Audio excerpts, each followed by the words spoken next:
أعوذ بالله من الشيطان الرجيم. بسم الله الرحمن الرحيم.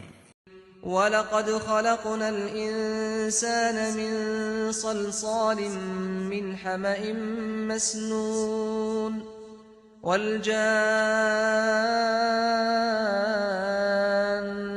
خلقناه من قبل من نار السموم وإذ قال ربك للملائكة إني خالق بشرا من صلصال من حمأ مسنون فإذا سويته ونفخت فيه من روحي فقعوا له ساجدين فسجد الملائكة كلهم أجمعون إلا إبليس أبى أن يكون مع الساجدين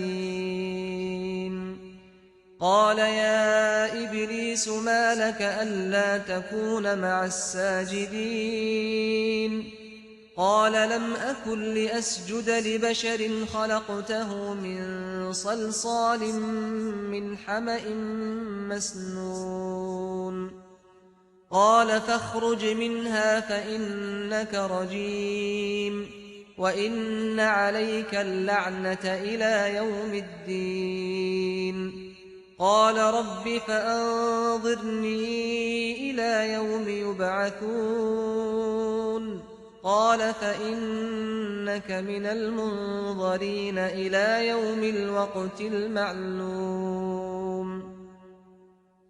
قال رب بما أغويتني لأزينن لهم في الأرض ولأغوينهم أجمعين إلا عبادك منهم المخلصين قال هذا صراط علي مستقيم إن عبادي ليس لك عليهم سلطان إلا من اتبعك من الغاوين وإن جهنم لموعدهم أجمعين لها 7 أبواب لكل باب منهم جزء مقسوم إن المتقين في جنات وعيون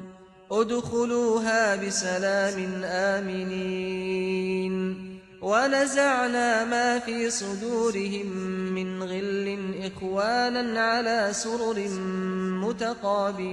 متقابلين لا يمسهم فيها نصب وما هم منها بمخرجين ये इब्लीस के फरेब में आए हुए लोग हैं। इन्हें याद दिलाओ, हमने इंसान को सड़े हुए गारे की खनखनाती मिट्टी से बनाया था और इससे पहले जिन्नों को लौ की लपट से पैदा किया था।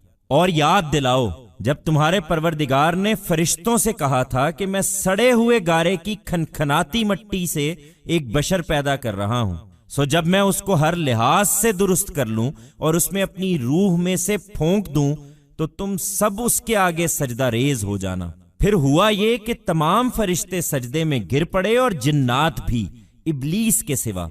उसने सजदा करने वालों का साथ देने से इनकार कर दिया।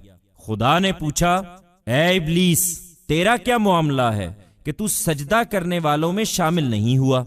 उसने जवाब दिया, मैं वो नहीं हूं कि एक ऐसे बशर को सजदा करूं जिसे तूने सड़े हुए गारे की खनखनाती मिट्टी से पैदा किया है।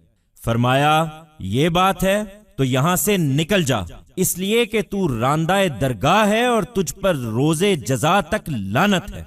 उसने अर्ज किया, परवरदिगार, फिर मुझे उस दिन तक के लिए मोहलत दे दे जब लोग उठाए जाएंगे। फरमाया, अच्छा, तू भी उन्हीं में से है जिन्हें उस मुकर्रर वक्त के दिन तक के लिए मोहलत दी गई है। उसने कहा, परवरदिगार, जैसा तूने मुझे गुमराह किया है उसी तरह अब मैं भी इनके लिए जमीन में दिल फरेबियां पैदा करूंगा और इनमें से तेरे मुंतखब बंदों के सिवा सबको गुमराह करके छोड़ूंगा। फरमाया, ये बंदगी का रास्ता एक सीधा रास्ता है जो मुझ तक पहुंचाने वाला है। मेरे बंदों पर तेरा हरगिज कोई जोर नहीं चलेगा। तेरा जोर सिर्फ उन्हीं पर चलेगा जो बहके हुए लोगों में से तेरी पैरवी करेंगे, और इन सब के लिए जहन्नम का वादा है। उसके 7 दरवाजे हैं, हर दरवाजे के लिए उनमें से एक हिस्सा खास कर दिया गया है। इसके बरखिलाफ जो खुदा से डरने वाले हैं वो बागों और चश्मों में होंगे। उनसे कहा जाएगा, इनमें सलामती के साथ बेखौफ होकर रहो। उनके सीनों की कदूरतें जो कुछ रही होंगी हम निकाल देंगे। वो आमने सामने तख्तों पर भाई भाई की तरह बैठे होंगे। उन्हें वहां ना कोई तकान लाहिक होगी और ना वो वहां से निकाले जाएंगे। These are the people who have been lured by Iblis. Remind them that we had created human beings with stinking mud that rings. And before this had created the jinn from the flame of fire. And remind them when your Lord had said to the angels, I am creating a human being from stinking mud that rings. So, when I complete it from every aspect and blow my spirit into him, all of you prostrate before him. Then, it ensued that, all the angels fell down in prostration, and the jinn too. Except Iblis. He refused to be with those who had prostrated. God asked, Iblis, what is your matter? You did not prostrate along with those who did. He replied, I am not one to prostrate before a human being who you have created from stinking mud that rings. God said, if this is the case, then be off with you because you are accursed. And accursed are you until the day of judgment. He said, Lord, then grant me respite until that day when people will be raised up. God said, indeed, you are also among those who have been given respite. Until that day of appointed time.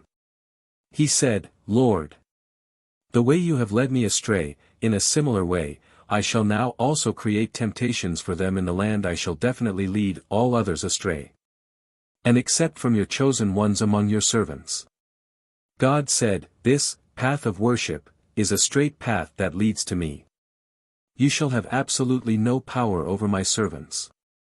You shall only be able to overpower those who follow you from among those who have gone astray. And for all of them is the promise of hell. It has 7 gates. For every gate, a special share has been allocated from them. On the other hand, those who fear God, they will be amid orchards and fountains. It will be said to them, abide in them with peace with no fear.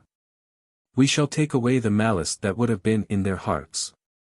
They will sit on couches facing each other like brothers. They will neither feel tired there nor will they be expelled from there.